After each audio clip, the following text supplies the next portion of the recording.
Superfood. The name sounds pretty good, isn't it? Is it the hype or is it really a superfood? There are some nutritionists or dietitians who are very against it. You get the biggest bang for the buck.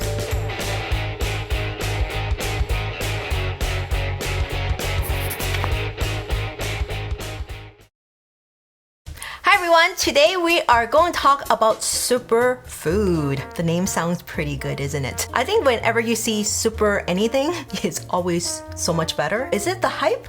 Or is it really a superfood? My name is Sosan Hua. I'm a dietitian, certified diabetes educator, and this is a name that actually there are some nutritionists or dietitians who are very against it.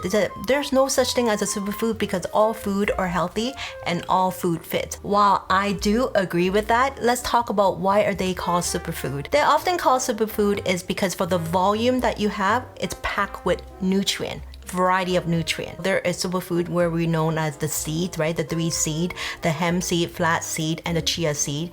And there's these fruits that are known for their superior nutrient. I wouldn't call them superior nutrient, I call them more nutrient dense. We talk about kale, we talk about broccoli, we talk about berries like strawberry, blueberries, and so forth. So the question is, does that mean if I eat lettuce, I'm not going to get my nutrient? And the answer is not that true. Just think about your stomach, especially with kids and older adults. Their stomachs are relatively small. So you find a lot of senior as they age, they don't eat as much as they used to. And the reason is not because their stomach suddenly shrink, it's because the capability to digest foods actually slow down. They have less enzyme, so they don't break down food as fast and the food linger in the stomach longer and they cannot eat as much. As for babies, their stomachs are very small, very, very small. And as for adult, I like to joke around, adult stomach is like elastic band. It can shrink if you force them to shrink, or it can expand if you go to a buffet.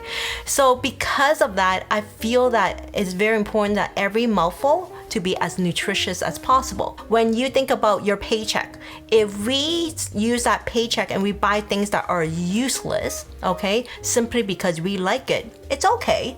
But if we spend the majority of the money on that, we're not going to get those nutrients we need. It's not practical. I have to say I'm a very practical dietitian. So if I were to have $1,000 and I decide to spend on French fries and white bread, white bread is tasty, but it doesn't have much nutrient. It's very processed, right?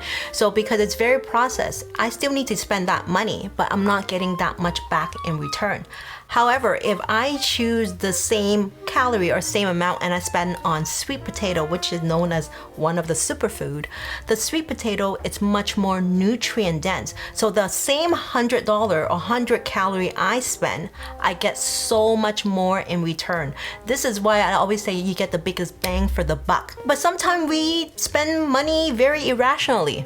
But majority of the time, we should try to spend time more practically. Means whatever we spend, we make use of it, right? Do you want to buy a piece of clothing where you only wash it once and the clothes cannot wear them again? Or do you want to buy a piece of clothing that you can wear again and again and again? The answer really depends on you. And this is where I like the term superfood. It's just simply to let you know that these food has a lot more nutrient per the volume that you're eating. So this way, if you are a picky eater or you have kids that are babies or older adult where they have very small stomach where they can only eat so much, providing them with superfood or very nutrient dense food makes a lot of sense because they can only eat so much. Why pack with things that are empty calorie but doesn't provide nutrient? So superfood are nothing superior in terms of they provide certain nutrient that other food doesn't have. It simply means that for a certain volume that you eat, you pack with much more nutrient. But if you are like me or some people who said, I actually hate kale. I know kale is healthy, but I hate kale. It's okay. You can eat broccoli, you can eat spinach, you can eat cabbage, but it's just an option. It's just to let you know that a list of these food are much more nutrient dense, and if you happen to like them, eat them more often. If you don't like them, find a replacement. I think in nutrition, you don't need to make it very complicated. You need to just find ways that works for you, because in the end, it's not just about eating for a small period of time. It's about eating for a lifetime. That's why I would say 80-20. 80% choose food that has packed with what we call nutrition punch that give you the biggest bang for the buck, and 20% you buy things that, or you eat things that are not necessarily the most nutritious, but you like them. And it's okay because you only spend 20% of your budget on it. And I hope this provides perspective why superfood is so popular and what they are. But at the same time, to let you know, superfood is not the only food that you eat to be healthy. If they're not making it to the superfood category, they're still a healthy part of your diet.